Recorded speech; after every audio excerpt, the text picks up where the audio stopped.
Assalamualaikum warahmatullahi wabarakatuh. Hai guys, welcome to my video. Aku Zakia Fakhar Sumarno dari Perbankan Syariah F IAIN Syekh Nurjati Cirebon akan menjelaskan mengenai materi kas dalam keuangan akuntansi. Apa pengertian dari kas, jenis-jenis dalam kas, dan banyak hal lain yang akan aku bahas. Oke, nggak perlu lama lagi, mari kita bahas. Check it out. Pengertian kas. Menurut Martini, tahun 2012, kas adalah aset keuangan yang digunakan untuk kegiatan operasional perusahaan. Kas merupakan aset yang paling liquid karena dapat digunakan untuk membayar kegiatan perusahaan. Kas merupakan alat pembayaran yang siap dan bebas dipergunakan untuk membiayai kegiatan entitas. Sedangkan menurut Sauxen, tahun 2007, kas adalah aset lancar yang terdiri dari uang logam, uang kertas, dan unsur-unsur lain yang berfungsi sebagai alat pertukaran dan memberikan dasar untuk perhitungan akuntansi. Selanjutnya ada jenis-jenis kas. Jenis kas yang pertama ada petty cash atau kas kecil. Kas kecil adalah kas berupa uang yang disediakan oleh perusahaan untuk membayar pengeluaran-pengeluaran yang jumlahnya relatif kecil dan tidak ekonomis jika dibayarkan dengan menggunakan cek. Metode pencatatan kas ini ada dua. Yang pertama ada metode impress atau metode dana tetap. Metode impress adalah metode pengisian dan pengendalian kas kecil, di mana jumlah kas kecil selalu tetap dari waktu ke waktu karena pengisian kembali kas kecil akan sama dengan jumlah yang telah dikeluarkan. Dan yang kedua ada metode fluktuasi. Metode fluktuasi adalah metode pencatatan dan pengendalian kas kecil, di mana jumlah kas kecil akan selalu berubah sesuai dengan pengeluaran, penerimaan, dan penambahan kas kecil. Jenis kas yang kedua ada kas di bank. Kas di bank adalah uang perusahaan yang berada di rekening suatu bank, biasanya digunakan untuk pengeluaran yang jumlahnya relatif besar dan tidak mungkin diberikan secara langsung dalam transaksi karena jumlahnya yang besar dan rawan dari segi keamanan. Dan jenis kas yang terakhir ada pelaporan kas. Masalah yang berhubungan dengan pelaporan kas ini dibagi menjadi 3 bagian.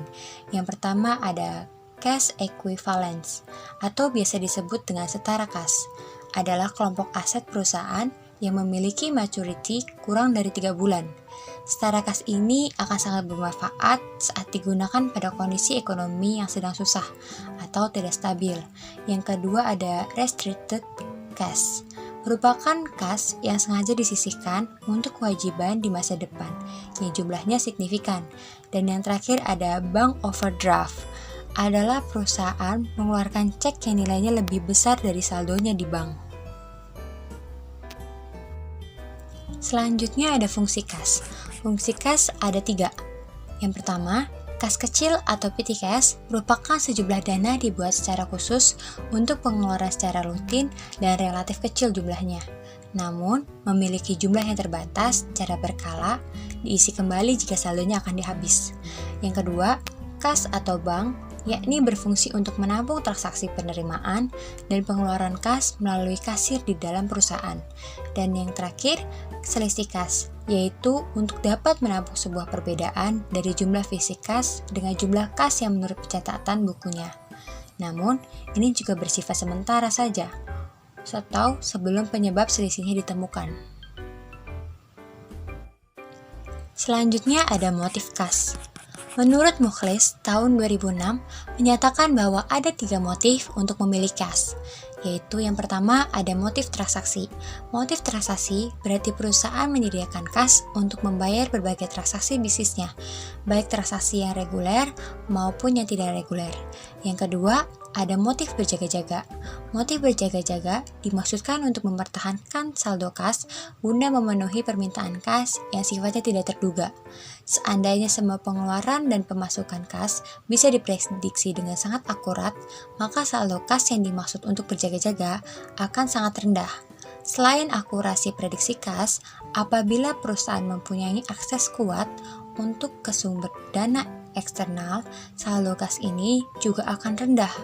Motif berjaga-jaga ini nampak dalam penentuan kebijakan saldo kas minimal dalam penyusunan anggaran kas. Dan yang terakhir ada motif spekulatif.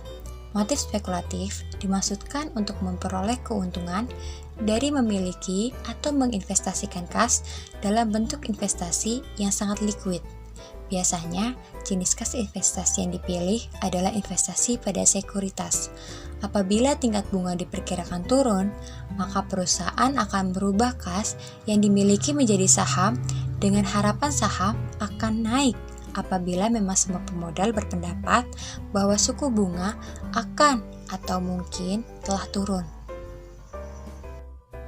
Selanjutnya, ada faktor-faktor yang mempengaruhi besarnya kas. Dalam prakteknya, terdapat beberapa faktor yang mempengaruhi jumlah uang kas, yaitu yang pertama, adanya penerimaan dari hasil penjualan barang dan jasa.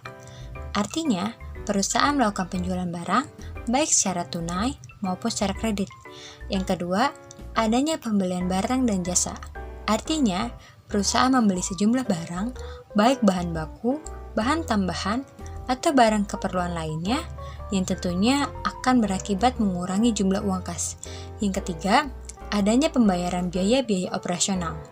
Dalam hal ini, perusahaan mengeluarkan sejumlah biaya yang sudah menjadi kewajiban perusahaan untuk membiayai aktivitas perusahaan, seperti membayar gaji, upah, telepon, listrik, pajak, biaya pemeliharaan yang tentunya akan mengakibatkan uang kas akan berkurang. Yang keempat, adanya pengeluaran untuk membayar angsuran pinjaman. Artinya, jika dalam memperoleh sumber dana perusahaan melakukan pinjaman ke bank atau ke lembaga lain, maka perusahaan tentu akan membayar angsuran pinjaman tersebut selama beberapa waktu. Hal ini tentunya akan mengakibatkan berkurangnya uang kas. Yang kelima, adanya pengeluaran untuk investasi. Hal ini dilakukan bila perusahaan hendak melakukan penambahan kapasitas produksi, seperti pembelian mesin-mesin baru atau pembangunan gedung atau pabrik baru. Dan yang terakhir, adanya penerimaan pinjaman. Dalam hal ini, perusahaan memperoleh sejumlah uang dari lembaga peminjam, seperti bank atau lembaga keuangan lainnya. Pinjaman ini akan menambah jumlah uang kas dalam periode tersebut. Selanjutnya, aku akan membahas mengenai yang termasuk dalam kas dan yang tidak termasuk dalam kas. Pertama, aku akan membahas tentang yang termasuk dalam kas. Yang termasuk dalam kas itu ada 1. Uang tunai dalam bentuk kertas atau logam. Kedua, uang perusahaan yang disimpan di bank yang sewaktu-waktu dapat diambil. Yang ketiga, cek yang telah diterima sebagai pembayaran dari pihak lain. Yang keempat, ada cek perjalanan, yakni yang sudah diterbitkan oleh suatu bank untuk bisa melayani para nasabah yang melakukan perjalanan jarak jauh. Yang kelima, kasir cek, ialah salah satu cek yang dibuat dan ditandatangani oleh suatu bank, ditarik oleh bank itu sendiri untuk dapat melakukan pembayaran ke pihak lain. Dan yang terakhir, ada wesel pos, yaitu dapat juga dijadikan uang tunai pada saat diperlukan.